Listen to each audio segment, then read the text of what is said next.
hybridization of atomic orbitals and sp-sp2-sp3 hybridization of carbon. Firstly, let me teach you that what is hybridization. Well, the word hybridization means mixture. For example, when you mix salt plus water, you get a mixture. When you mix sugar plus water, you get a mixture. Similarly, consider two atomic orbitals, s orbital and p orbital. When these two orbitals mix or combine together, they form hybrid orbitals. Thus noted down that hybridization is the mixture or combination of atomic orbitals, just like the mixture of salt and water or mixture of sugar and water. In this lecture, for simplicity, I would often use mixture of atomic orbitals, which would mean hybridization of atomic orbitals.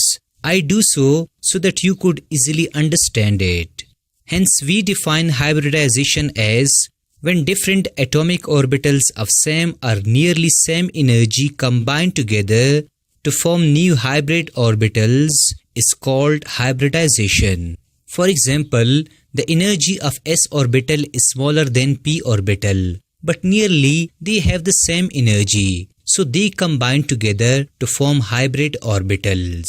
Here, you must learn that why we need to study hybridization of atomic orbitals.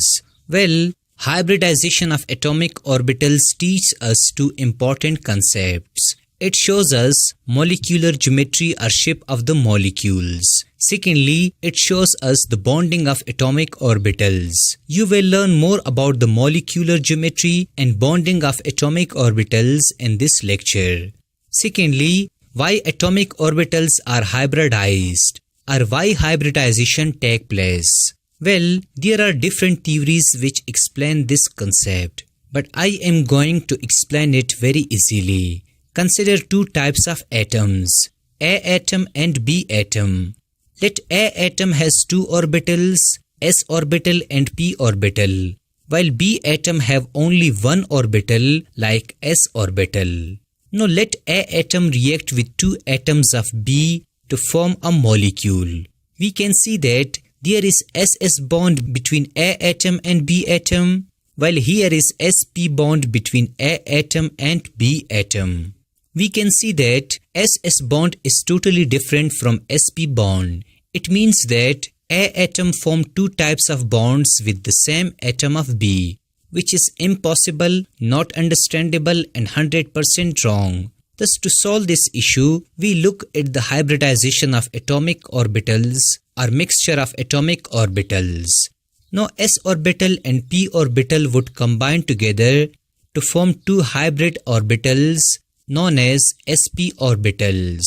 Here, this is sp orbital and this is also sp orbital. Hence, this sp orbital of A atom will form covalent bond with s orbital of B atom, and this sp orbital of A atom will also form covalent bond with s orbital of this B atom. So this is now ssp bond and this is also ssp bond. Now we can say that A atom form ssp bond with B atom, which is possible, understandable and 100% right. Also remember that hybridization of atomic orbitals does not take place in every molecule. For example, no hybridization occurs in the atomic orbitals of molecules like H2, HCl, H2S, etc. Now let me explain the hybridization of atomic orbitals of carbon. Firstly, learning sp3 hybridization of a carbon atom. sp3 hybridization means that in this mixture of atomic orbitals, there is one s orbital and three p orbitals. So there are total 4 orbitals present in sp3 hybridization. There is 25% s character and 75% p character present in the sp3 hybridization. Now how 1s and 3p orbitals combine together to form sp3 hybridization. For example, consider a carbon atom in the ground state. We know that there are 6 electrons present in carbon atom. In 1s, there are 2 electrons and 2s there are 2 electrons, while in 2p there is 1 electron in the x orbital and 1 electron in the y orbital. Now let's consider the excited state of a carbon atom. There are 2 electrons in the 1s orbital, while the 1 electron and 2s jump into z orbital of 2p. This is the excited state of a carbon atom. The 1s orbital is already complete, having 2 electrons. So this 2s orbital and 3 orbitals of 2p, x, y, z mix are combined together to form 4 hybrid orbitals. Thus I will place these unpaired 4 electrons in these 4 hybrid orbitals. Remember that they must have the same spin. This is the first sp3 orbital, this is the second sp3 orbital, this is the third sp3 orbital, and this is the fourth sp3 orbital. So we have 4 hybrid orbitals sp3, each having 1 electron. Now it is sp3 hybridization that teaches us the geometry of carbon and its molecule. For example, carbon has this type of geometry in sp3 hybridization. This is 1 sp3 orbital, this is second, third and fourth sp3 orbitals, and each orbital having single electron. The bond angle in sp3 hybridization is 109.5 degree. And the shape of sp3 hybridization of carbon is tetrahedral. Note it down that these 4 sp3 hybrid orbitals are called degenerate orbitals. It means that they all have the same energy. Also, let me give you an example of sp3 hybridization of a carbon in a molecule like methane CH4. Now consider sp3 hybridization in this carbon atom. We know that there are 4 unpaired electrons present in it. According to valence bond theory or VBT, unpaired electrons are needed to form covalent bond. So 4 hydrogen atoms will share their single valence electron with the electron of hybrid orbitals of a carbon, and we get CH4. Thus this is the shape and geometry of methane CH4, in which carbon has sp3 hybridization. So note down this example. Secondly, let me teach you sp2 hybridization. sp2 hybridization means that in this mixture of atomic orbitals, there is 1 s orbital and 2 p orbitals.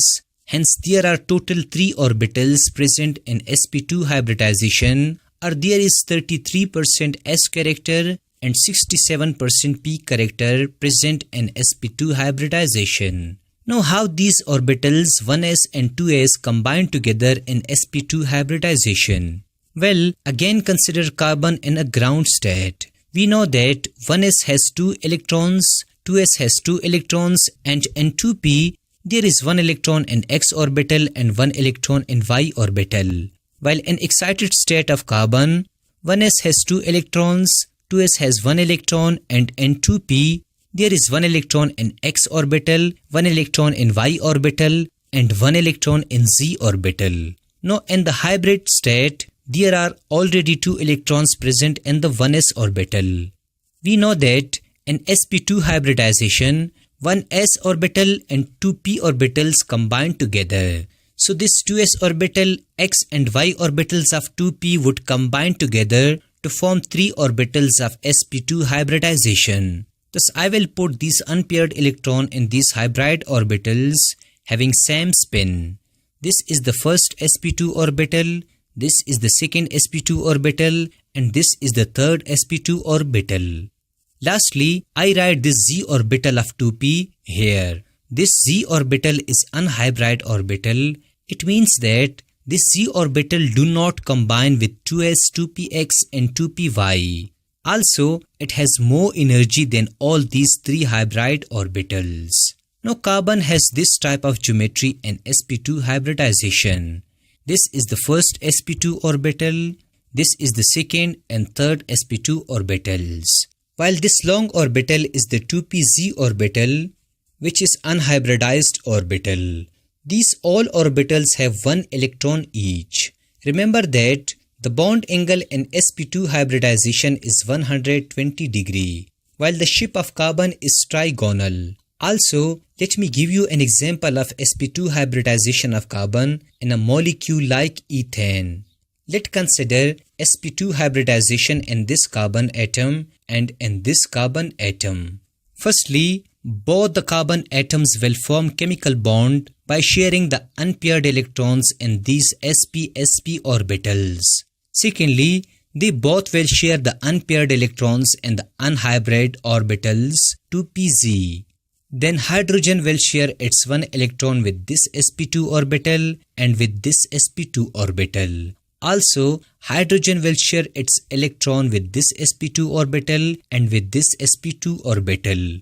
Note it down that unhybrid orbitals always form pi bond. For example, this 2pz form pi bond, while hybrid orbitals always form sigma bond. For example, these sp2 orbitals form sigma bond. Thus, in ethane, there is one pi bond and one sigma bond between carbon-carbon atoms. Hence, this is the shape and geometry of a molecule in which carbon has sp2 hybridization. So, note it down this example. Finally, let me teach you sp hybridization. Sp hybridization means that in this mixture of atomic orbitals, there is one orbital of s and one orbital of p present in it. So there are total 2 orbitals present in sp hybridization. There is 50% s character and 50% p character in it. Now how one s orbital and one p orbital combine together to form sp hybridization? Well, again consider carbon in ground state and an excited state. We know that in sp hybridization, only one s and one p orbitals mix or combine together to form sp hybridization. Hence, in the excited state, 2s orbital and only x orbital of 2p combine together to form 2sp hybrid orbitals. This is the first sp orbital and this is the second sp orbital. The y and z orbitals of 2p do not take part in sp hybridization of carbon. So they both are unhybrid orbitals. Thus we have 2 hybrid orbitals in sp hybridization, each having unpaired electron. Now carbon has this type of geometry in sp hybridization. This is the first sp orbital and this is the second sp orbital. While this long orbital is 2py and this long orbital is 2pz. They both are unhybrid orbitals. The bond angle of sp hybridization is 180 degree and its shape is linear. Also, let me give you an example of sp hybridization of carbon in a molecule like ethane. Let's consider sp hybridization in this carbon and in this carbon. Firstly, both the carbon atoms will share the unpaired electrons in sp-sp orbitals to form a chemical bond. Secondly, they both will share the unpaired electrons in unhybrid orbitals like 2py and 2pz to form a chemical bond. Then hydrogen will share its one electron with this sp orbital and with this sp orbital. There are 2 unhybrid orbitals like 2py and 2pz joined between carbon atoms, so there are 2 pi bonds present in ethane. While there is one hybrid orbital joined between carbon atoms, so there is only one sigma bond present in ethane. Hence, this is the shape and geometry of a molecule in which carbon has sp hybridization. Thus, note down this example.